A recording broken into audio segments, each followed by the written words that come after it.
Keep yourself in the loop of everything football on the Golden State Media Concepts Football Podcast. The latest news on and off the field, be it college football, Big Ten, SEC, Big 12, Pac-12, ACC to the NFL. We've got you covered. Listen to the Golden State Media Concepts Football Podcast.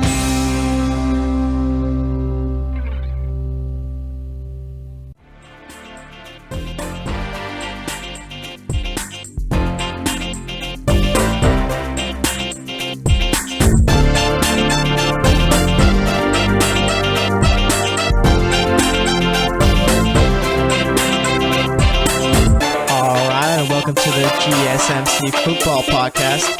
This episode is brought to you by the GSMC Podcast Network. And as always for this show, I'm your host, Jesse Tapia.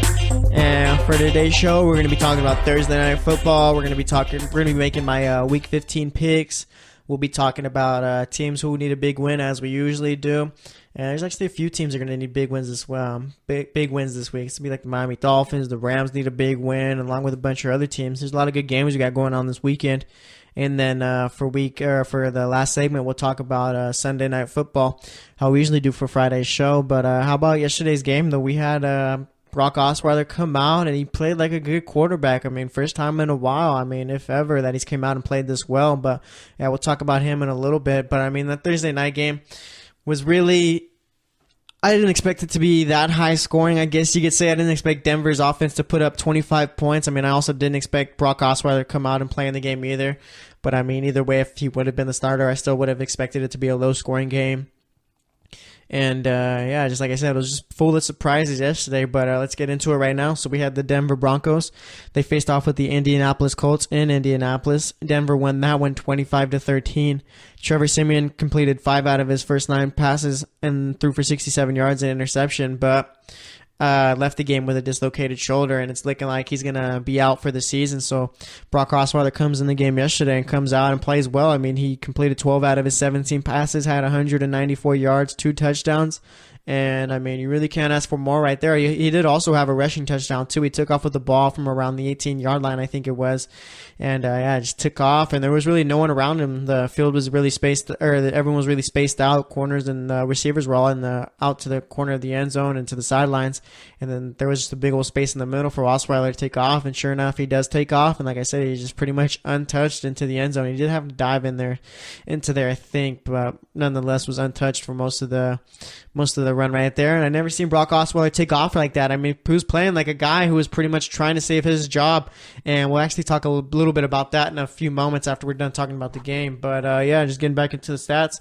You had C.J. Anderson, who carried the ball 30 times, had 158 yards. And I was surprised by this, too, because I really didn't think I was talking about it on the sorry, I had a cough right there. But I was talking about it on the Fantasy Football Podcast, and I was talking about this game, and I was talking about how you really don't want to start C.J. Anderson, Devontae Booker, Emmanuel Sanders, or anyone else really on the Broncos besides maybe Demaryius Thomas. And it turns out that C.J. Anderson heard it and tried to prove me wrong because, like I said, he had 30 carries for 158 yards. No touchdowns, but 158 yards is still pretty good. As for Devontae Booker, he had 11 carries for 39 yards. So his pretty much this is the first time in a few weeks that you saw C.J. Anderson pretty much get the bulk of the carries, and didn't see them split by committee how they've been doing. But as far as the receiving goes for Denver, you had Demaryius Thomas with 5 catches for 69 yards. Emmanuel Sanders had 7 catches for 68 yards. Cody Latimer had 3 receptions for 60 yards and a touchdown. And as for the Colts, you had Jacoby Brissett, who completed 17 out of his 30 passes, 158 yards, no touchdowns, no interceptions. Frank Gore had 10 carries for 31 yards, no touchdowns. Jacoby Brissett did take off with the ball 5 times, had 18 yards there, and had a rushing touchdown. As for the Indianapolis receiving, Jack Doyle led receivers with 7 receptions for 47 yards, had no touchdowns. T.Y. Hilton, 5 receptions, 41 yards, no touchdowns. Frank Gore also had 3 receptions for 37 yards and also no touchdowns there. So, I mean, Colts offense really couldn't get much going, but let's get into the scoring summary before we talk about each team. First quarter comes, Jacoby Brissett takes off with the ball for a 7-yard touchdown run, which makes it 7-0. Then you have Adam Vinatieri in the second quarter kick a 45-yard field goal, which makes it 10-0 Indianapolis. Brock Osweiler comes in, takes off for that 18-yard touchdown run, which makes it 10-7 Indianapolis still. Third quarter comes, Adam Vinatieri kicks another field goal, 13-7 Indianapolis. And then Cody Latimer later in the quarter catches a 22-yard touchdown pass from Brock Osweiler, which makes it 14-13. Jeff Wehrman catches a 54-yard touchdown pass from Brock Osweiler, which makes it 22-13. Broncos did get a two-point conversion after that touchdown also, and then fourth quarter comes. Brandon McManus kicks another field goal, which makes it 25-13, and that's the game right there. And just back to what I was saying about Denver, I mean, it was just really surprising to come out and see Brock Osweiler play this well. This is probably the best game he's played in the last, 3 years, if that, a little bit longer. But yeah, just like I said, I mean, he came in, and I mean, going into this game, I didn't think it was going to be high scoring or anything like that. That'd be a very low scoring game. And both offenses would struggle. And I mean, the Colts offense did struggle, but I mean, with Brock Osweiler out there coming off the bench, the Denver offense just clicked for somehow. And I really am not sure whether it's because he played against the Colts defense, which the Colts defense really hasn't been playing well at all the last, 10 years. So it might have been that. I mean, it might have been just giving the ball to C.J. Anderson a whole bunch of times, so that takes the burden off of Brock Osweiler's back, so he really doesn't have to do too much. It might have been that, or maybe just the guy knows he's playing for his job because, like I said, Trevor Siemian so far this season, like I've been saying, he really hasn't played good at the quarterback position. No one really has played good at the quarterback position. Trevor Siemian so far this season, he's been the main starter, but I mean, hasn't done well to pretty much stay healthy, and like I said, just hasn't played well at all. He's been throwing more interceptions than touchdowns. Really, when he's out there throwing the football, I mean, he's not really trying to, he makes too many mistakes. If someone's not open, he'll still try and force the ball in and try and get it to his receiver, where it could end up into an interception, turning into an interception. And then he just doesn't throw the ball away. When he throws the ball, it's not a good spot or anything like that. So there's just really nothing about the way he throws the ball or the decisions he makes that encourage you, I guess, as a GM or coach to think that this might be our quarterback. So yeah, he just really hasn't played well so far this season.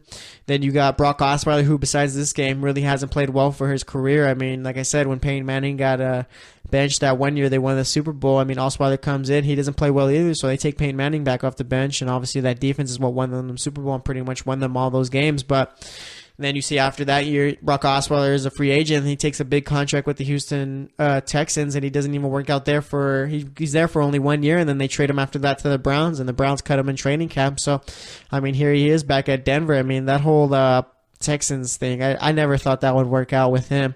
I'm not even trying to hate on the guy. I just never really thought that Brock Osweiler was like starting quarterback material.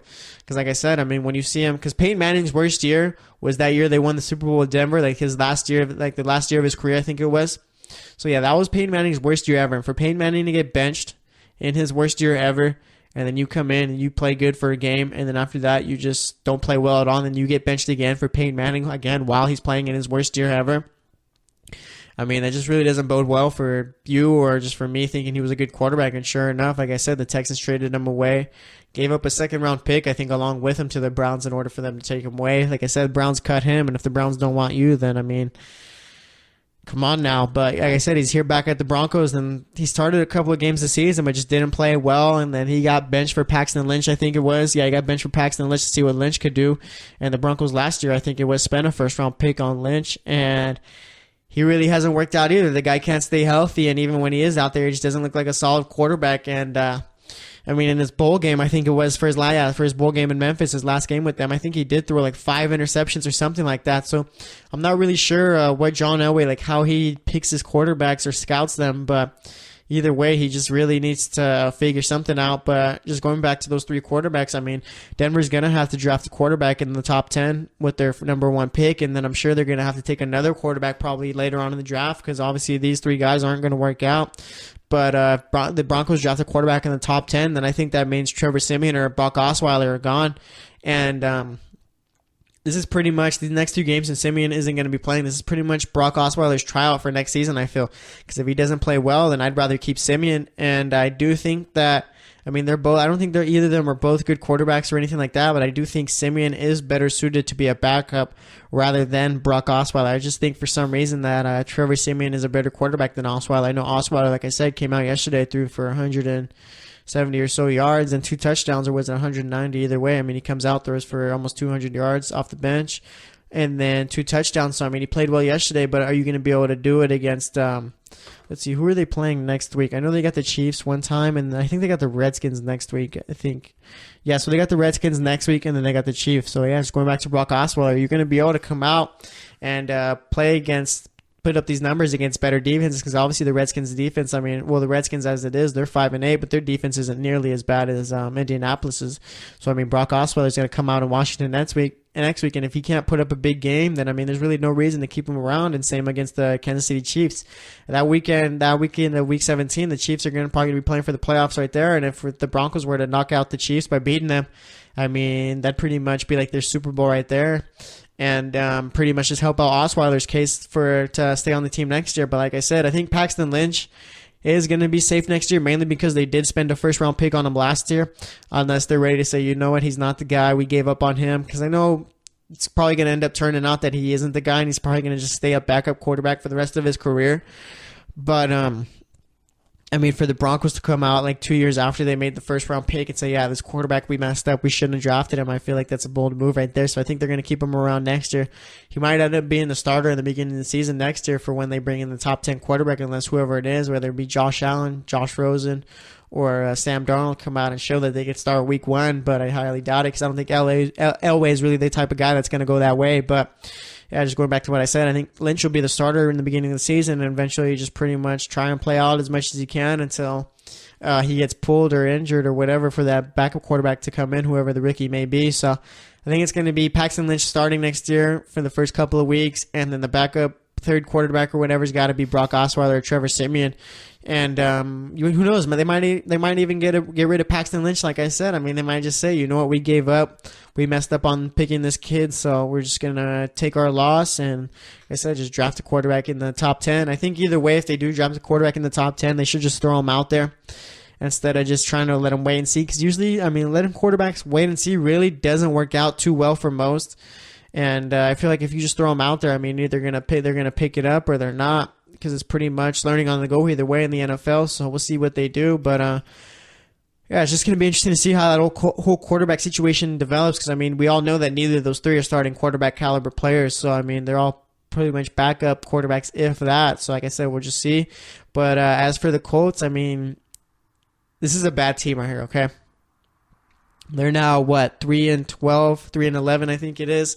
And they're just a really bad team. I mean, they've been pretty much masking the problems of their team with Peyton Manning and Andrew Luck. And when those guys aren't out there, obviously Peyton Manning's retired now, but when Andrew Luck isn't out there, I mean, this team has really no talent to help them win. Jacoby Brissett, he's not a bad quarterback, and he's a whole lot better than what the record shows. But I mean, he has no help. Okay, I get Frank Gore as your starting running back, and I like that's one problem with the Colts right there. They've never, ever since Andrew James left, I mean, they really haven't had a solid running back they could turn to. That's always been pretty much going with the hot hand. And I know they've had Frank Gore for the last couple of years, but I mean, he's on the tail end of his career, so they really need to start getting younger in that position. They're sort of like the Packers when it comes to the running back position. They're not really going to spend too much effort on getting a guy there. I mean, the Packers, I mean, the last great running back I can remember for them was like not even great, but just good, was Ahmad Green. And then, I mean, Eddie Lacy was good for those couple of years, but then he had those weight issues, and that was that. I mean, it was like pretty much just one solid year, one okay year, and then boom, Eddie Lacy's gone. So, I mean, they really just haven't fixed up on that running position, talking about Green Bay, and they just pretty much been going with the hot hand. I know Ty Montgomery was supposed to be the starting running back in the beginning of the season, and then he gets hurt. Aaron Jones comes in, plays well, he gets hurt. Then you got Jamal Williams who comes in, and he hasn't got hurt, and he's been playing extremely well. So they've been riding with him, and you really haven't heard much from Ty Montgomery, and that's pretty much, like I said, how the Colts do it. They'll just go with the hot hand and really don't put too much effort into upgrading the position. I mean, Frank Gore, a couple of years ago, signing him at the time probably looked like a good signing, because I mean, it's Frank Gore. He has a good name. He's a future Hall of Famer, but I mean, the guy's old now. He really can't do what he used to do. So they really just need to work on getting a new running back in the draft. They need to pick up another wide receiver. I mean, because T.Y. Hilton's a good receiver, but I mean, do you really want Dante Moncrief as your number 2? And then I'm not sure the offensive line is, so they might have to fix that up. Then you got your tight end. I think they're set at tight end because Jack Doyle's been playing really well. And then they pretty much need to spend the entire draft on defense unless they're picking up a running back, because that defense is brutal. You got Malik Hooker, who you drafted to play in your secondary, but he blew out his knee, I believe it was. So you're not sure if he's going to come back at 100% and play well like how you expected them to. So they pretty much got a lot of problems they need to address in the offseason. They pretty much got to hope, because even if they do try to address these problems, it's not going to be enough. So they pretty much got to hope that Andrew Luck's going to come back and be healthy and be able to be the top 5 quarterback that he is when he's out there. Because if not, I mean, shoulder injuries are hard to come back from. I mean, as far as quarterbacks go and them getting shoulder injuries, if my quarterback got a shoulder injury and it was on his throwing shoulder, then I'm shutting him down pretty much for the rest of the season. Unless the team has a really great chance of making playoffs. Because, I mean, like the Bucs with Jameis Winston getting his shoulder injury, I mean, he's looking like he's fine now, but, I mean, they shut him down for a couple of weeks. If I was them, like I said, I just would have shut him down for the rest of the season because they had nothing to play for. They weren't making playoffs or anything like that. I mean, why would try and risk him coming back and injuring his shoulder even more like Andrew Luck did? Andrew Luck tried coming back into practice, making a few practice throws, and then he says he felt more discomfort, and he wasn't really sure why, and neither were the doctors, so they sent him back on IR. And sure enough, we're not even sure if he's in the, I think he's going to come back next year eventually, but I mean, it's kind of up in the air on how well that shoulder's going to be healed, and we're not 100% sure whether or not he is going to come back, so we'll just see how it all ends up. But Indianapolis has a lot to do when this offseason comes, but that's all I got to say about that. Once again, the Denver Broncos beat the Colts 25-13, and that's actually going to wrap it up for this segment. Next up, we're going to be making our picks for Week 15, so stay tuned, and we'll be right back. Are you looking for help for your fantasy football team? Check out the GSMC Fantasy Football Podcast. Get today's best advice on who to start, who to sit, even who you should draft. From sleeper picks to red-hot lineups, they got it all covered for you. That's gsmcpodcast.com/fantasy-football-podcast. We'll cover traditional leagues, dynasty, PPR, even IDP leagues. When you need fantasy help, there's just one show to hit up. Don't forget to like them on Facebook and follow them on Twitter. Visit gsmcpodcast.com for more info.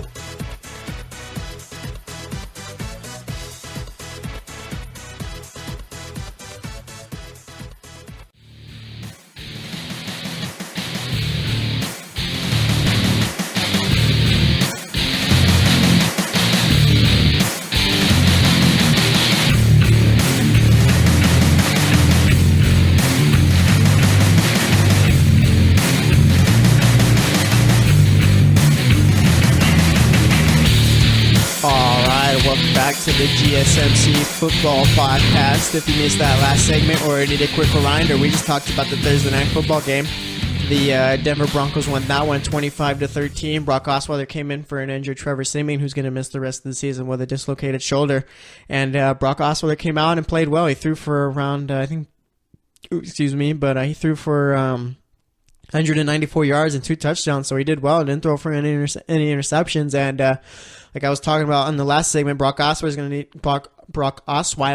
to need to come out in these next 2 games and pretty much show that he belongs on this team for next year, because without a doubt, the Broncos are going to be drafting a quarterback in the top 10, and they're pretty much just going to need to figure out which of those 3 quarterbacks they're going to want to drop, and they might end up cutting 2 out of those 3 quarterbacks. I mean, I was talking about it's going to be Trevor Siemian or Brock Osweiler. I don't think they're going to get rid of Paxton Lynch yet, because they did spend a first rounder on him last year, I think it was. So I think they still got to take some time with him just to not give up on the pick so easily and pretty much tell the fans, yeah, we screwed up that first round pick. But I mean, if I had to pick one right now, I'd cut Brock Osweiler and go ahead with have Trevor Siemian as my backup or third string quarterback. But I mean, who knows? Now that I think about it, you might not want Trevor Siemian or Osweiler as your third string quarterback or even backup. So they might just stick with Paxton Lynch, cut them both, and then draft 2 quarterbacks in the upcoming draft. But we'll see what they do. And then as far as the Colts go, I mean, they got a whole bunch of stuff they need to do in the offseason to fix their team. So we'll see if they can do that, and we'll see if Andrew Luck's going to be able to come back and be healthy next year.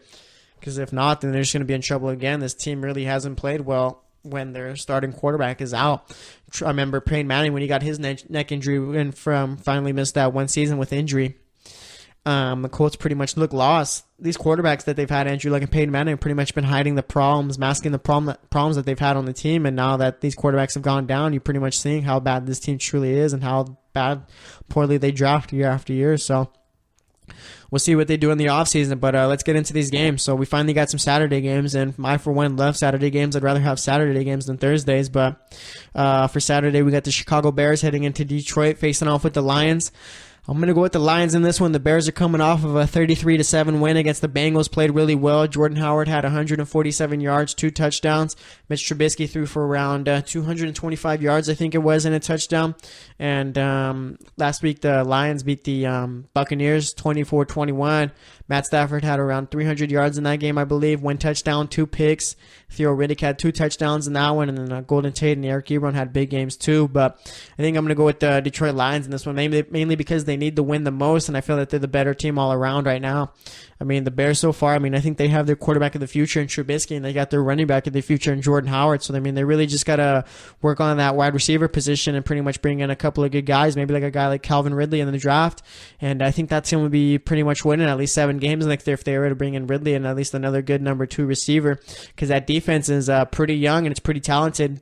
And they're pretty quick and stingy, too, when getting to the ball. So I think they're going to be fine next year. I think they'll win, 6 to 7 games, maybe 8 next year. If they're able to fix up that receiving core, they need to build up that offensive line a little bit more, too. But we'll see what they end up doing. But back to the Lions, they pretty much got to win out for the rest of the season in order to have a chance of making the playoffs. We'll see if they can. I think they're going to start it off right by getting the win against the Bears.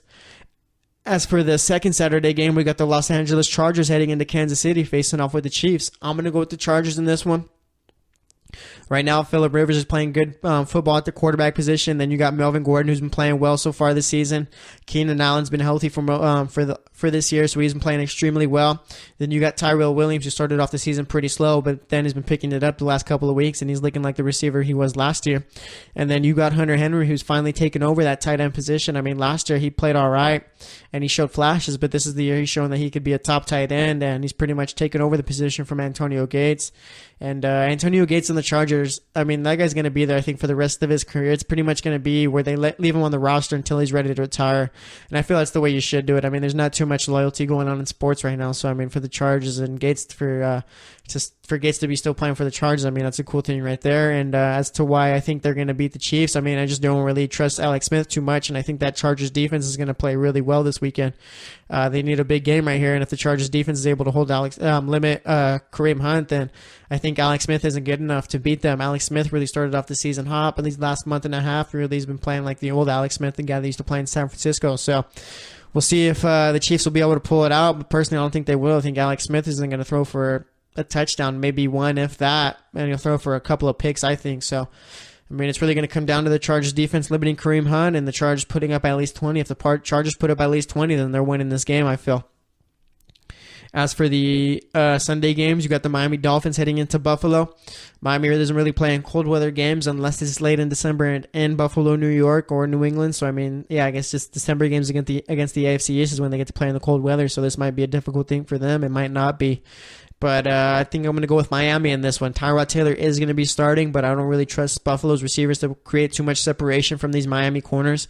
You saw it last week when it was up until late in the first half where Miami's corners didn't give up a catch to a wide receiver. Brandon Cooks last week only had 1 catch for 38 yards against Xavier Howard, and I think that was in a zone play too, so you can't really put that all on Howard. But I just don't think the Bills receivers are going to be able to create too much separation, and I think the Miami Dolphins are going to stack the box against LaShawn McCoy and pretty much force the Bills to beat him through the air, and I don't think the Bills can do that. Tyrod Taylor, he's a solid quarterback, but he's not a guy who's going to be able to beat you with his arm, maybe with his legs, but I think Miami's going to be able to contain him. And as far as Miami's offense goes, Jay Cutler's been playing probably his best football this season in the last few weeks, and that defense, when they're not on the field the entire game, they play well too. And also Kenyon Drake, since J.H.I. left, he's been playing extremely well, and that offense has gotten a whole lot better since J.H.I. left, so maybe maybe Adam Gase knew something we didn't when he traded away Ajayi. But yeah, once again, I got the Dolphins in this one, and I think it'll be a close one too in this one too. But as for the Vikings, they're playing the Bengals in Minnesota, and I think the Vikings are going to come away with a big win here. The Vikings are favored by 10.5 points, and I think they're going to be able to cover that easily. The Bengals got beat up by the Bears last week. Let Jordan Howard run all over them. I think Latavius Murray and Jerick McKinnon are going to have big games here.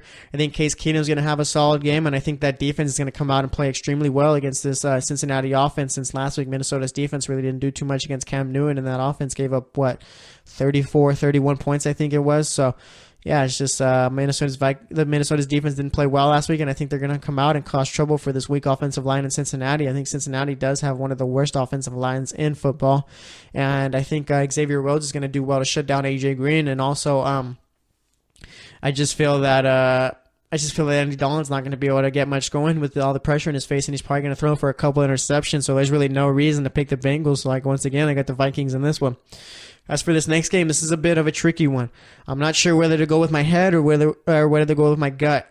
All right, I made this pick in the sports podcast earlier, and I made it with my gut, so I'm going to go ahead and make this pick with my gut too. I'm going to go with the Packers beating the Panthers. Panthers are playing at home. They've been playing good football. Aaron Rodgers is back though, and I feel that I'm pretty much banking this pick on Aaron Rodgers coming back and being the Aaron Rodgers we all know and love and have watched. He's going to come out and have a big game, and I don't think Carolina's offense is going to be able to keep up with him. I think Aaron Rodgers could go for at least 300 yards and a few touchdowns, and if he does that, then I have no problem with picking the Packers. But yeah, I'm going to go with them. Like I said, I don't think Cam Newton and co are going to be able to keep up with this all Green Bay offense with Rodgers back. Cam Newton isn't an accurate quarterback. He's really got to do it on his legs. And I'm sure that this Green Bay defense, whoever the defensive coordinator is on that team, has got a game plan for Cam Newton taking off with his feet. You got to figure out a way to contain Cam Newton and pretty much hope that he tries to beat you with his arm, because he's not going to be able to. And sorry, I had a cough right there. And you pretty much got to worry about Christian McCaffrey too. Jonathan Stewart is coming off of a big game, 3 touchdown performance last week, but I don't think he's gonna come out and score 3 touchdowns again. So I mean, it's really just gonna come down to how will the Packers do on offense, and if they put up at least 25 points, I think they're gonna be able to come out with a win. But we'll see how Rodgers can do. But once again, I got the Packers winning in this one. As for this next game, I got the Baltimore Ravens beating the Cleveland Browns. I picked the Browns the last 2 weeks, all right? I picked them against the Chargers, and I picked them against the Packers. They came really close to beating the Packers. They lost that one in overtime. Probably should have finished that game in regulation if they wouldn't have made too many mistakes. But yeah, I just think the Ravens are going to come out and pull out the win, and I honestly think the Browns are going to go winless for the rest of the season. They're going to finish their season 0-16, and I think they are, even if they do go 0-16, are going to keep Hugh Jackson. But I mean, that's a bold move right there. I mean, the guy's only won one game out of his last 26 games, I think it is. So I mean, I don't understand how you can go in 0-16 and still keep your coach. I mean, this team does have talent. They've been pretty much in every game they've played, so I guess that might be why. But I mean, I don't know. I'm not sure how much I like Hugh Jackson, the coach. I think Hugh Jackson, the offensive coordinator, is a really good coach and or a really good offensive coordinator, and he does the job well. But Hugh Jackson, the coach, just hasn't simply worked out so far. But we'll see how it all ends up. But yeah, once again, I got the Browns winning in this, or the Ravens winning in this one, excuse me. I think this Ravens defensive line is going to cause problems for Kaiser, and that's going to pretty much cause him to make a lot of mistakes and throw a few interceptions, and I feel that's going to limit Josh Gordon because he's not going to be getting the ball too much with Kaiser making these mistakes. So yeah, I got the Browns in this, I keep saying the Browns. Maybe that's a sign I should pick the Browns. No, I'm going to go with the Ravens. I got the Ravens, and I think Joe Flacco's going to play well in this one too. But as for the next game, we got the Houston Texans heading into Jacksonville.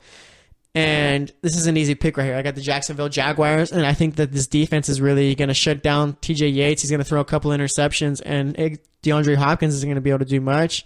And neither will Lamar Miller, and that's pretty much their offense right there, those two guys. And if they're not doing anything, then TJ Yates is going to struggle because Will Fuller can only play well when Deshaun Watson's out there. He's only a big play receiver, and he's pretty much like a one-trick pony. So, I mean, I really don't see the Texans doing too much in this game. This game might end up being a shutout. Yeah, I think this game is going to be a shutout. I'm going to call that right now. I'm going to call Jaguars win and shutout. So obviously Jacksonville, they just need to put up at least 14 points, like at the very least, and they'll be able to win this game. So not really much of a game here, but like I said, I got the Jaguars winning that one. As for this next one, we got the New York Jets heading into New Orleans to face off with the Saints. Josh McCown broke his hand in the last game, so he's going to be out for the rest of the year. And Bryce Petty's going to be coming in. I think this Saints defense is going to cause problems for him, and Bryce Petty's going to go out and throw a couple of picks. And also for the Saints, with Alvin Kamara coming back, you're going to have that 1-2 punch with him and Mark Ingram in the backfield, and that's going to be a big help right there. The Saints are out here trying to make the playoffs and play for a Super Bowl, so I mean, they got to win games like this, as I expect them to do. Drew Brees is going to come out, probably throw for 300 yards and at least 2 touchdowns, and I'm sure you'll see Alvin Kamara have a big game, or maybe Mark Ingram come out and have a decent game, because I'm not sure if the Saints are going to come out and use Kamara too much. He's coming off of a concussion. I mean, you're playing the Jets, so you don't really need to go. I mean, and have your best game plan out there. So we'll see how it all ends up. But I think the Saints are going to come out and blow out the Jets. They'll probably win by at least 15 plus right now. Oh yeah, they're favored by 15.5. So I think they'll be able to cover that too. So we'll see how they end up doing. But once again, I got the Saints. Drew Brees is going to go throw for 300 yards at least, 2 touchdowns. Then you got Kamara, I think, who could have a decent game. Maybe not. Maybe they'll limit him a little bit. But I think Mark Ingram is going to have a big game. So it's going to be one of the two right there. And also Michael Thomas, you got to worry about him. He had a big game against the Falcons last week, I think, with 117 yards, 10 catches, and a touchdown. So we'll see if he can replicate that this week. Hopefully he can, because that'd be really beneficial to my fantasy team. As for this next game, we got Nick Foles making his first start of the season against the New York Giants. I mean, if there was ever a team for Nick Foles to make his first start against and it to work out perfectly for him, it's going to be the Giants. I think the Eagles are going to come out and win this game, and Nick Foles is going to play well. Talked about how it's good that he's making his first start against the Giants. The Giants aren't a good team at all, so I mean, this is a good game for him to come out, make some throws. Pretty much, if I'm the Eagles, I'm going to have him come out to start the game, pretty much make those dink and duck passes, complete those short passes, some curl routes, some slants to pretty much just get him going and get him comfortable in the game. And then after that is when you open it up a little bit more for him. But I think he's going to be able to do that against the Giants, because simply the Giants are just a bad football team. Last week I thought they'd be able to beat the Dallas Cowboys because of that whole momentum thing and Eli Manning coming back, but I was dead wrong about that. Dallas blew them out 30-10, and Philly, even with Nick Foles out there, they still got a really good team. They got J.J. LeGarrette Blount in the backfield. Corey Clement's been playing well too. He's a quick little guy. Then you got Alshon Jeffrey and Torrey Smith, who have been playing well on the outside. Alshon Jeffrey, if you remember, a couple weeks ago, got that 4-year deal from the Eagles. That offensive line is one of the best in football. Then you got Zach Ertz, who's probably the best tight end in all of football this season. Actually, Rob Gronkowski, but Zach Ertz is right there. I mean, overall, all time, obviously Gronk is a way better tight end than Zach Ertz, but I mean, Zach Ertz is putting up the numbers right there to where he needs to be regarded near the top. And then you got that defense who's been playing well so far this season too, and I think they're going to force Eli Manning to throw a couple of interceptions, and pretty much the Giants defense or Giants offense is going to be non-existent in this game. So I mean, this is a game right here for the Eagles just to get Nick Foles comfortable. Like I said, come out with the dink and dunk plays, have him throw a couple core routes, just get those completions up in the beginning, short completions or whatever, and have him get confident.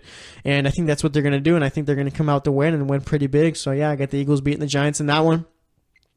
As for the next game, we got the Arizona Cardinals. I wanted to say St. Louis Cardinals so bad right now, but yeah, we got the Arizona Cardinals facing off with the Redskins in Washington, and I think Washington's going to come out and win this game. Right now, the Cardinals are 6-7, the Redskins are 5-8.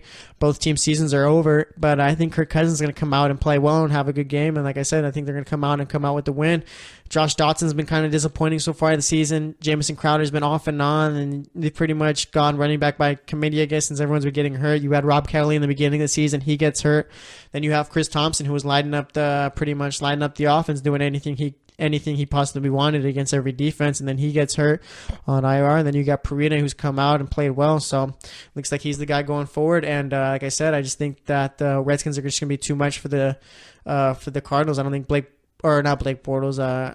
Gabbert, is going to be able to do too much against this Washington defense, and I don't think Kerwin Williams is going to be enough to get the Cardinals the win. So I got the Redskins winning that one. As for this next game, we got the Rams facing off with the Seahawks, and it's going to be a big game right here. We'll talk a little bit more about the Rams in the third segment, because we're going to talk about teams who need a big win. But yeah, I think the Seahawks are going to come out and pull this one out. You don't really pick against the Seahawks at home and in December, and I think Russell Wilson's going to come back and have a better game than he did last week. He did throw for 3 touchdowns, but he did also have 3 interceptions, so I think he's going to come out and redeem himself. So I got the Seahawks in this one. I think they're going to be too much for the Rams. And then you got the 49ers facing off with the Titans in San Francisco. Titans are 8-5, but they're not playing good football right now, and I think the 49ers are going to come out and win this game. And I think that's going to push the Titans to 8-6, and then they get the Rams and then the Jaguars coming up after that. So I think the Titans have got a good chance of finishing 8-8. The 49ers are favored in this game by 1.5 for the Niners, only 3-10. Right now, Jimmy Garoppolo's been playing well since he became the quarterback, and I think that momentum is going to keep going. So I got the 49ers in this one. And then we got the Patriots facing off with the Steelers with one of the games of the week. And I'm going to go with the Steelers in this one, all right? Last week, the Patriots didn't play well against Miami.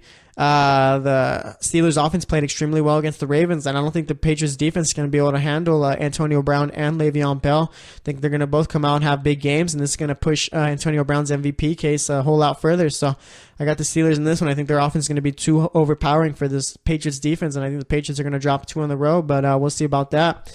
But that's actually going to wrap it up for this segment. Next up, we're going to be talking about teams who need a big win, and then for the last segment of the show, we're going to talk about Sunday Night Football and Monday Night Football. Talk briefly about Monday Night Football, so stay tuned, and we'll be right back.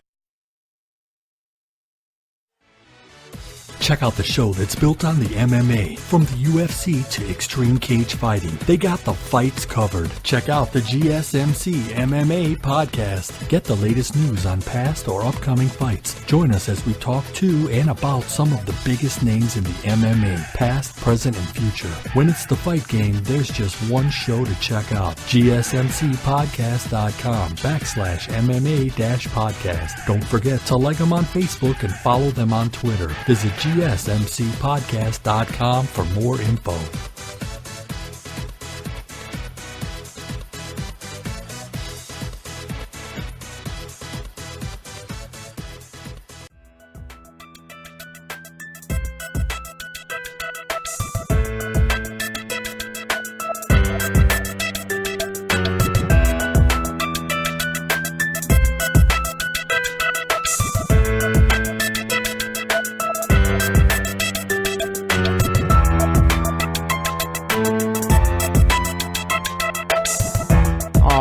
Welcome back to the GSMC Football Podcast. If you need to miss that last segment or need a quick reminder, I just made my picks for Week 15 this week.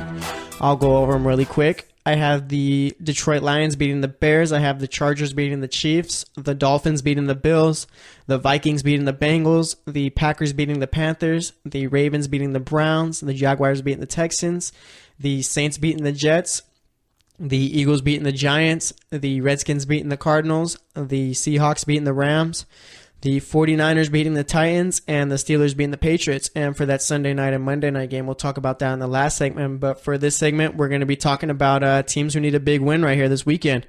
So let's just get into it right now. All right, starting off, let's go with the who do I want to start off with? There's a lot of teams who actually need big wins this weekend. You're going to see a lot of teams pretty much throwing it all out there on the field, pretty much just trying to save their season because it's playoff time, and now you can't really afford to take any losses because if you lose once, then you're going to lose your spot in the playoffs if you got it. Like if the Falcons lose this week, then they're going to lose their 6th spot, and the same with teams like the Bills or Titans. I mean, the Titans, like I said, they're probably going to lose their last 3 games because I got them losing to San Francisco. So, I mean, they really need to figure something out in order to defeat the Jaguars and Rams or even the 49ers, but we'll see what they can do. But the first team I want to start off with is the Los Angeles Chargers. All right, so I only have one team making it into the playoffs out of the AFC West, and that's the Chargers, all right? But that whole thing doesn't happen if the Chargers don't win against the Chiefs on Saturday, excuse me. Yeah, the Chiefs and Chargers are playing at 5:25 on Saturday. And like I'm saying, like this whole thing doesn't work if the Chargers can't beat the Chiefs Saturday. All right, if the Chargers don't beat the Chiefs Saturday, then I'm ready to crown the Chiefs as AFC champions. Because I don't know, because I got another team I want to talk about after this that has to do with, I guess, the Chiefs season going forward. But yeah, it's the Chargers. I mean, they need this win right here. If they win, they got sole possession of first place. And let's see who they got going forward. I think they got the... Do they have the Eagles, or did they already play the Eagles? I think they got the Chiefs this week, then they got the Jets, and then the Raiders. I think they can beat the Jets and the Raiders, and if they beat the Chiefs, that's just going to lock down the division for them, and I think they're going to be able to pull that out. But they have to win this week, I feel, or else they're not going to be able to win the division.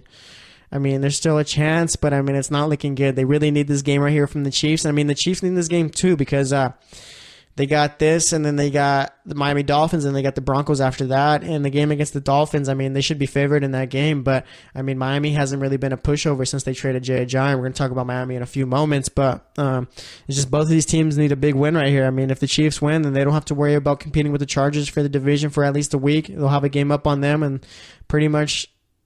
Yeah, the Chiefs, if they win this one, I mean, they're pretty much going to win the division. It doesn't matter if they win, the Chargers are getting behind, and say the Chiefs lose to the Dolphins, and Chargers went out for the rest of the season after losing this week, because if these teams finish out with the same record, I mean, the Chiefs are going to own the head-to-head tiebreakers, so Chargers really need this one more than the Chiefs, actually. If the Chiefs don't get this one, then, I mean, there's still the way that they can end up with the same record, and it'd be have to do with other tiebreakers. But if the Chargers lose this one, it's pretty much the Chiefs' division to win, and it'll pretty much be over after this week. So, yeah, Chargers need a big win right here. But as for the Dolphins, I mean, the Dolphins do have a legitimate shot at making playoffs. They played the Bills twice. Right now, the Bills aren't a good team, even though they're 7-6. Their coaching staff really doesn't seem to know what to do when it comes to the quarterback position, and the receiving core is pretty weak, and that defense isn't what it once was. So, I mean, the Dolphins, if they beat the Bills this week, I mean, the Dolphins, in order to make playoffs, they have to win out, all right? If the Dolphins win out, though, then that pretty much guarantees them a spot into playoffs because, like I said, the Titans are most likely going to lose 2 out of their next 3 games, whether it be against the Jaguars and Rams or Rams and Jaguars. Doesn't really matter. I mean, I think that they honestly might lose these next 3 games because San Francisco right now is playing good football, and Jacksonville and the Rams are really great teams. So, I mean, the Titans are probably going to finish 8-8 to me, and then if the Dolphins are able to win out, that means they beat the Chiefs, and they'll probably end up with the same record as the Chiefs at 9-7, and obviously the Dolphins would have the head-to-head tiebreaker over the Chiefs when it comes to the playoff spot, so they'd be able to get in. And obviously, if they're beating the Bills twice at the end of the season, that means the Bills are going to finish 7-9 because I don't see the Bills beating the Patriots next week. So, I mean, the Dolphins went out, they're in the playoffs basically, so they need to win this game and take it a game at a time. Right now, the Bills are favored in this one, but I think with how Jay Cutler's been playing the last few games, Kenyon Drake's been playing well too. This sort of reminds me about from last season about Miami. Miami started off the season 1-4, ended up winning 9 out of their next 11 games, made the playoffs, and it's pretty much like Miami's doing that right now, but they started it late in the season. They ended up starting 4-7. Now they're currently 6-7, and like I said, they do got a shot at winning out this rest of the season if they keep playing how they've been playing the last couple of weeks. It seems like Adam Gase found something that clicked with the offense, and he's been doing that. And pretty much, like, this offense is way different than what it was in the beginning of the season and pretty much halfway through the season, okay? You're pretty much seeing them pretty much cater to Jay and Giant, pretty much building the offense around him. But now that he's gone, Adam Gase is able to have the running backs go out and catch passes and pretty much be more versatile. And pretty much he's able to pass a whole lot more because these running backs can pass block, and when you have running backs who can pass block, that's a big help right there. Jay Cutler's been doing well, and with his pocket presence, I mean, his footwork still needs a lot of work, but I don't think that's ever going to get fixed just because, I mean, Jay Cutler's been playing for so long, and if he wanted to fix it, he would have fixed it a long time ago. But he's out here making good throws, and when no one's open, he's not trying to force the ball into a receiver and having the possibility of throwing an interception. He's just throwing the ball away, so, I mean, he's making smart decisions, and that's all you can hope for. And this Miami Dolphins offensive line has been playing well the last couple of weeks, too, so, I mean, when you got the offense playing well, the defense isn't going to be on the field for too long. So the defense is going to play well too. I mean, in the beginning of the season, I mean, about through week 8, Miami had a top 10 defense and they were playing well, but Miami's offense simply couldn't stay on the field. So Miami's defense was getting a whole lot more tired. But yeah, the Dolphins just need this win this week. If not, then they have no chance of making the playoffs.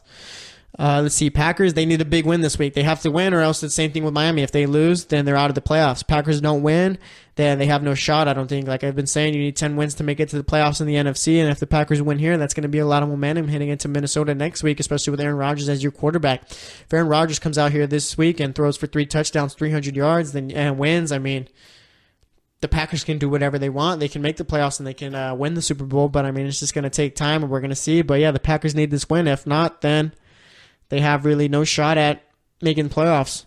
Let's see. Who do the Browns? The Browns have a chance of going 0-16. So do the Browns have a chance to? The Browns play the Bears next week. That might be the Browns' first win. So I'm going to hold off on saying they need a big win. That's going to be next week because I don't think they really have a shot at winning this week. But let's see who else needs a big win. Oh yeah, not the St. Louis Rams, the Los Angeles Rams. They need a big win this week. All right. So if the Rams lose this week, chances are they're going to fall out of the top 10 or out of the top 6 and be pretty much on the outside looking in for the playoffs because I expect the Falcons to go out and win this week. And I don't think the Rams and Panthers have played each other this year, so I think the Panthers would have the NFC tiebreaker over the Rams because of conference record. But yeah, if the Rams lose this week, then Seattle's got the division lead since they own the head-to-head tiebreaker, and then the Rams would be falling into the 6th spot, into the 7th spot, or possibly even the 8th spot because the fact that the Falcons are probably going to win on Monday night against the Bucs, and that the Panthers, even if they do lose, they'll still have a top wildcard spot because of the head-to-head against the Falcons. So, I mean, if the Rams lose this, then they're in a whole bunch of trouble. They really The Rams really can't afford to not make the playoffs this year. This team is way too good to not make the playoffs, and plus if they didn't, that'd pretty much be like the most deflating thing from the season. They got one of the best offenses in the league, probably the best, one of the better defenses in the league, the best interior defensive lineman in Aaron Donald. Cooper Kupp has been playing well. Sammy Watkins has been playing all right so far this season. Robert Woods has been hurt, but he's been playing well when he's been out there. And Todd Gurley's looking like one of the better running backs in the league, looking like a top 5 running back. He's been explosive out of the backfield. He's also been catching a lot of footballs and taking off with it after the catch. So, I mean, he's that's one thing that he really implemented into his game in the last couple of seasons, and it's really working out well for him this season. So, I mean, the Rams really got to beat the Seahawks this week. If they beat the Seahawks, and that's just a whole bunch of respect that the Rams are going to get, and they're pretty much going to be thought of as a team who might be able to go out and win a Super Bowl or make it to the Super Bowl if they're out here beating experienced teams in December, especially the Seattle Seahawks in Seattle in December, because Seattle really doesn't lose at home and they don't lose in December. I know I'm saying those two things a lot, but it's true. Russell Wilson last week, I mean, he threw 3 interceptions against the Jacksonville Jaguars defense. You think Russell Wilson's going to want to go out and do that again? No. So he's going to be out here playing his best game, or at least the best of his ability. So, I mean, the Rams really got to figure out a way to limit Russell Wilson and force the Seahawks to run the ball, because if they're doing that, then that's the Rams' recipe win for success right there. Because, I mean, Seattle really doesn't have any solidified solid running backs or anything like that. I mean, it's Mike Davis who's been taking over the last couple of weeks, but, I mean, he's only averaging around 70 yards a game. So, I mean, he really needs to figure it out, because if not, then Seattle might be in trouble for this game. But like I said, just going back to the Rams, I mean, you really just don't want to lose this game and worry about making the wild card, because like I said, you're going to be tied with 5 losses with the Falcons and Panthers if they lose. But, I mean, you really just don't want to be in that bottom tier of teams, because you got to worry about the Packers, you got to worry about the Cowboys, and then you got to worry about the Lions possibly. So the Rams just really need to figure it out this Sunday and figure out a way to get a win. Let's see who else needs a win right here. The Tennessee Titans, like I was saying, they need a big win this week too. It's against the 3-10 49ers, but like I said, the 49ers are favored in this one by 1.5, and that's pretty crazy considering that the Rams are 3-10 and the Titans are 8-5. Next week, the Titans got the Rams, and the week after that, they got the Jaguars. I don't see the Titans winning either of those games at all. I just don't see it happening. So, I mean, if they're going to make the playoffs or even have a chance of it, they're going to need this week, or they're going to need to win this week for sure, without a doubt. If they don't win this week, consider the Titans done. I'm telling you, they will be done if they lose this week, and it'll be like one of the ultimate collapses. Because this team started off, 7-3, 8-4, and now they have a chance of finishing 8-8. And if they finish 8-8, I mean, that's just... They're going to be talking about Marcus Mariota. They're going to be talking about how they need a new running back. They need wide receivers. Okay, the defense has been playing all right, but they just really need to figure it out, because this team cannot afford to not make playoffs. They can't choke this away.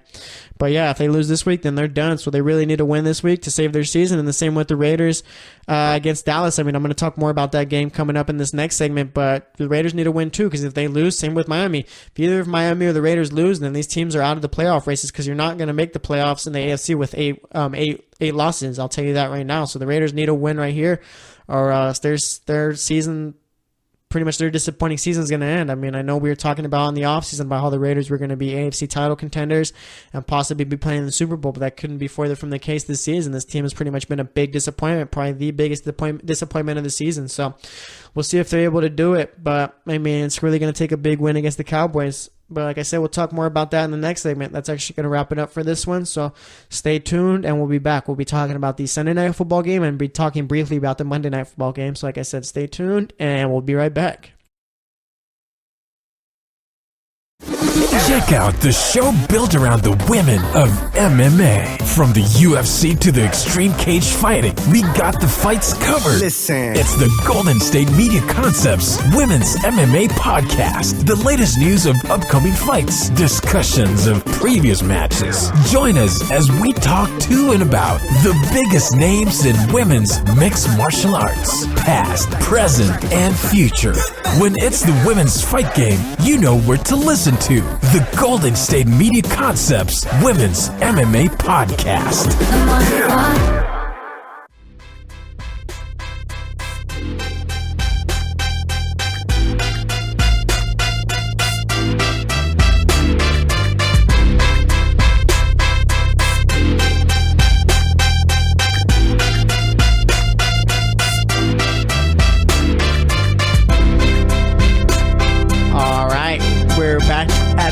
GSMC Football Podcast. If you missed that last segment or need a quick reminder, as I left to say, we talked about teams who need a big win this week. We talked about the Rams, the Chargers, the Chiefs, even them. And then we talked about the Titans, the Dolphins, the Raiders. And then I think we mentioned one more NFC team, the Packers, too. Also the Lions, but I mean, they're playing the Bears, so they should be able to pull it out. But yeah, those teams need a big win because if those teams right there don't win, then their chances of making playoffs are pretty much done, I feel. So, I mean, we'll see how it all ends up for them. But for this segment, we're going to be talking about Sunday Night Football, talk briefly about Monday Night Football. And before I even get into those things, so I was scrolling through Twitter earlier, all right? And I saw Andy Benoit. He writes for the Monday Morning Quarterback. I think it's part of Sports Illustrated. And I saw him tweet out that he would take Matt Stafford over Russell Wilson. And that made me think, Jesse, who would you take, Matt Stafford or Russell Wilson? And I'm taking, there's like at the surface on paper, this question seems like it's a dumb question, and that obviously you take Russell Wilson. But, I mean, if you think about it, I mean, maybe I'm just overthinking it, and maybe I just think Matt Stafford is, like, a whole lot better, because I think I would still take Russell Wilson over Stafford. Actually, I don't know. I think I might take Matt Stafford over Russell Wilson. Am I crazy for thinking that? I mean, it's not too far off, I don't think. I mean, I don't know why I'd take, I mean, obviously, like, the correct answer has to be taking Russell Wilson over Stafford, but, I mean, Russell Wilson's obviously got the Super Bowl under his belt, and he went to another one, lost that one, but, I mean, am I crazy for thinking that I'll take Matt Stafford over Russell Wilson? I mean, Russell Wilson is a great quarterback, and Russell Wilson, how do you say, he hasn't had, like, I mean, I don't know, man. I'm really stuck on this question. That's a tough comparison, I feel, right there. Because if you just think about it, like just pure talent, I mean, Matt Stafford is one of the better quarterbacks in the league. I think Matt Stafford might be a top 6. Do I want to say top 5? Let's go. Top 5 quarterbacks real quick. We'll talk about Sunday Night Football in a little bit. But let's go right here. I'll go Aaron Rodgers, Tom Brady at 1 and 2, whatever. It doesn't matter. You could switch them out. It doesn't matter to me. Then at number 3, who do you got? Number 3, Drew Brees. Number 4, I would have went Carson Wentz, but since he's tore his ACL, I'm going to leave him out on this list. Number 4, I mean, I don't know. I can't think. There's not too many. I guess number 4 would be Ben Roethlisberger. All right, at number 5, I'm trying to think division by division, trying to see if I'm missing any quarterbacks. Man, Phillip Rivers maybe at number 5. I think Matt Stafford's better than Phillip Rivers. And so I guess I'd have to go Matt Stafford or Russell Wilson at number 5 for me right now. And I'm not sure who I'd put at number 5. I think better overall quarterback talent, it has to be Matt Stafford, doesn't it? I mean, he's got the stronger arm. Honestly, they're two completely different style quarterbacks right here. Man, this is a tough question. I'm stumped right here. I don't know who to decide. They play the quarterback position two completely different ways. Russell Wilson is able to scramble, get out of the pocket, and make throws. Matt Stafford is able to stay in the pocket with pressure and make those throws. Matt Stafford has a stronger arm. Russell Wilson's extremely accurate. I think they might be even, honestly. I think Russell Wilson and Matt Stafford might be even quarterbacks. And if I had to pick one, I guess, since I think, because I'm a Dolphins fan and all that, so if I had to think like which quarterback would fit them the best, it'd be Matt Stafford. But I mean, Russell Wilson, I mean, I don't know. It depends. I mean, these quarterbacks would be better fits. Like Russell Wilson would be a better fit probably with a team like the Buffalo Bills, and Matt Stafford would, but Russell Wilson would succeed more there.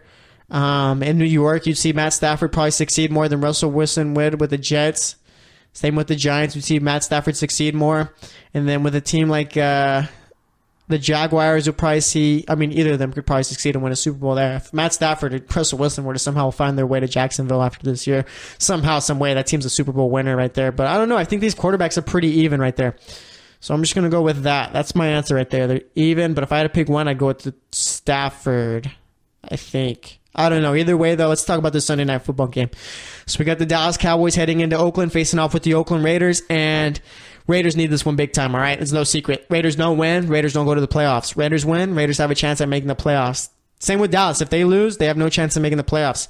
7 losses is not going to get you in, and Dallas really needs this win because you got Ezekiel Elliott coming back. So let's go into next week with 8 wins, 8-6, and you have Ezekiel Elliott coming back in Seattle. That's a chance right there to beat Seattle. I think Cowboys with Ezekiel Elliott are one of the best teams in the NFC, and I think that's a team that could beat the Seahawks in December in Dallas, though, with Ezekiel Elliott back there. And then they got the Philadelphia Eagles week 17, and imagine Dallas beating the Eagles to get into the playoffs. I'd be crazy for Dallas fans. So I think Dallas really needs this. Both teams need this win. It really, their playoff hopes really hinge on this game right here. It's gonna be a fun game. Dallas Cowboys fans and Oakland Raider fans probably the best fan bases in all of the NFL. I feel Dallas Cowboys fans are always going to be there for their team. Dallas Cowboys fans, I mean, you always have that thing with bandwagon fans on their team and stuff like that, but I mean, with how popular they are, you're always going to have that. You really don't have that too much with Oakland Raider fans. Oakland Raider fans are more from Oakland or the Bay Area, and I'd consider Oakland Raider fans better than Dallas Cowboys fans. But I mean, even with the bandwagons for Dallas, I mean, you still got those diehards. Dallas definitely has more diehards than I'm sure teams like the 49ers have fans, or other teams like the Jaguars. I'm sure even with the bandwagons on there, if you were to cut off the bandwagons, I'm sure they'd have more fans than the Jaguars and, like I said, other teams. But yeah, it's just for this game. I mean, just talking about football now, I mean, it's going to be interesting to see. I mean, the Raiders defense so far this season has been terrible. They just really haven't played well at all. Derek Carr, ever since he came back from his back injury, just hasn't looked like a good quarterback. He's pretty much looked like he's regressed this season, and I think that's why he hasn't looked too good. It's because of that back injury. He fractured his back, and then he misses a week, and then boom, he comes back the week after. And I get the whole Oakland Raiders got to win in Oakland before they leave and all that, but I mean, these aren't going to be the Oakland Raiders for too long. I mean, I understand all of that, and I mean, it stinks too. I don't want the Raiders to leave to Las Vegas, but eventually you got to start preparing for the future of the Las Vegas Raiders, and if that means sitting Derek Carr for a few more weeks, I mean, at the time he got his back injury, obviously they're not going to sit him for the rest of the season, but I mean, at the time he got his back injury, if that meant sitting him for a few weeks just so he'd be more ready for the year after that and pretty much be healed up, then I would have did that.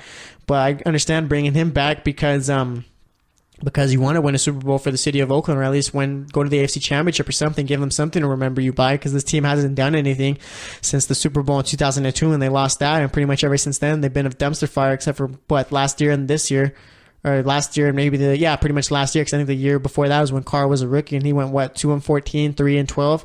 So I mean, or 3-13. So I mean, the Raiders really got to pick up the win right here, or else they really have no shot at making playoffs unless the Chiefs were to lose a bunch of games, the Dolphins were to lose out, and the Titans were to lose out. That's the only way the Raiders would have a chance. But I can't remember in the beginning of the season if the Titans or Raiders, because I know they did play each other week 1, I believe, and I can't remember if the Titans or Raiders pulled that one out. But either way, the Raiders need this one. They need to figure out a way to get Marshawn going in this game, give him the ball a whole bunch. I mean, last week against the Chiefs, they lost 26-15, and the Raiders were never in that game. I think they were losing 14-0 in that one, and then the Chiefs ended up just pretty much doing whatever they wanted against the Raiders. Marshawn only got the ball 7 times. He ran for 60 yards and a touchdown, so I feel this game they got to get the run game going, and that defense just needs to do something. I mean, last week, Dak Prescott against the Giants, he threw for 334 yards and 3 touchdowns.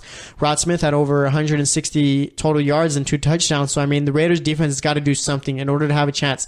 They have to do something in order to keep this team in the game, at least for a certain period of time. I mean, don't just go out there and give up 14 points on back-to-back drives, and that's pretty much the Raiders' offense is fighting an uphill battle. This team's got to go out there and do something. Amari Cooper needs to get out of his shell and come out and pretty much act like he's fighting for a playoff spot. The guy this year has been disappointing. Guy can't catch a ball to save his life, and he just really hasn't played well at all this season. Michael Crabtree was picking up the slack for him, but I mean, last couple of weeks he hasn't really been doing too much. I mean, last week he had 6 catches for 70 yards, but no touchdowns. And like I said, Amari Cooper just really hasn't. He's been a disappointment this season. It's been his worst year of his career so far, and he really needs to come out and show up for this game. He did have that one good game against the Chiefs with 210 yards, but I mean, it's not going to work. I mean, they drafted Derek Carr and Amari Cooper to pretty much be the 1-2 punch on that offense, and like I said, this season it just hasn't worked out. And I just feel like in order to win this game, Amari Cooper is going to have to show up, and Marshawn Lynch is going to have to get the ball a whole lot more than 7 times. Marshawn Lynch, if you get the ball to him about at least 15 times in this game, it's going to be a good recipe for success. But I mean, none of that matters, I guess, though, if the Raiders defense just doesn't show up in this game. Because Dak Prescott showed last week against bad defenses, he can be a good quarterback. I mean, against good defenses, that's a whole nother story. But I mean, you got Rod Smith out there now, who's been playing well, and let's say Dallas has him involved a whole lot more. I mean, how are the Raiders going to stop Rod Smith, let alone Dak Prescott, okay? That secondary for the Raiders, too, hasn't been playing well. How are they going to stop Dez Bryant? I mean, I just don't see it happening for the Raiders in this game just because that defense has been so bad. I mean, I, for one, want the Raiders to go out and make the playoffs and do something before they leave Oakland, but I just don't think it's going to happen this year, so they're going to have to wait till next year. But, yeah, I got the Dallas Cowboys winning in this one, so, I mean, it's all, like, literally, this game is just going to come down to the Raiders' defense. If they can come with a couple of stops, then the Raiders have every opportunity to win this game, but I just don't think that can happen just because that defense is so terrible. But let's talk briefly about Monday Night Football. We're going to be talking about it more in depth on Monday's show, but yeah, we're just going to talk a little bit about it. We got the Bucs facing off with the Falcons, I think, in Tampa Bay. And, I mean, this should be a game where the Falcons offense plays extremely well because of the fact that Tampa Bay's defense so far this season hasn't been playing well at all. I mean, Tampa Bay, they've been that team in the AFC, just like the Raiders have been that team in the AFC, where they've been the most disappointing team in their conference. Everyone expected the Tampa Bay Bucs to go out and make the playoffs and play well, and expected Jameis Winston to take that step from good quarterback to great quarterback, but he simply hasn't been able to take that step. I mean, he commits too many turnovers, and he gets in his own way and pretty much tries too hard to make something out of nothing far too often. He really sometimes needs to take the sack or throw the ball away, but he's having trouble doing that. He just really needs to become a smarter quarterback. And he just really hasn't shown that this season that he can do that. And as far as like the Bucs, I mean, going into the offseason and all that, they're going to need to pick up a new running back. They're going to need to pretty much draft throughout spend the draft on defense, and they really need to figure out what's going on with Mike Evans, because that guy's been a disappointment so far this season. And same with Deshaun Jackson. Everyone thought that Deshaun Jackson was going to take the double teams off of Mike Evans, but either way, that hasn't happened that way. And as far as the Falcons go, I mean, they need Julio Jones to step up in this game. The Falcons got the Saints and then the Panthers the week after. So, I mean, the Falcons really need this game in order to keep their playoff hopes alive. If they lose this one, then they're done. So, we'll see how it all ends up. I'm going to hold off on making my pick for that game. Just wanted to put my 2 cents in about it. So, like I said, Monday is when I'm going to be making my pick for it. So, we'll wait till then. But that's actually going to wrap it up for today's show. In that first segment, we talked about the Thursday Night Football game. Talked about Brock Osweiler playing well, 194 yards, 2 touchdowns. Talked about whether him or Trevor Siemian is going to be back next year. Talked about the Colts, what they need to do in the offseason. We made our Week 15 picks in the second segment. Then talked about teams who need a big win. And then just to recap this segment, we talked about who the better quarterback is between Matt Stafford and Russell Wilson. And talked about that Sunday Night Football game. Talked about how it's all up to the Raiders defense if they want to put up a chance for this team to win. And we also talked briefly about this Monday Night Football game between the Falcons and Bucs. But once again, that's it for today's show. This is the GSMC Football Podcast. I'm your host, Jesse Tapia. We'll be back on Monday, so stay tuned, and we'll talk to you later. You've been listening to the Golden State Media Concepts Football Podcast, part of the Golden State Media Concepts Podcast Network. You can find this show and others like it at www.gsmcpodcast.com. Download our podcast on iTunes, Stitcher, SoundCloud, and Google Play. Just type in GSMC to find all the shows from the Golden State Media Concepts Podcast Network, from movies to music, from sports to entertainment, and even weird news. You can also follow us on Twitter and on Facebook. Thank you, and we hope you have enjoyed today's program.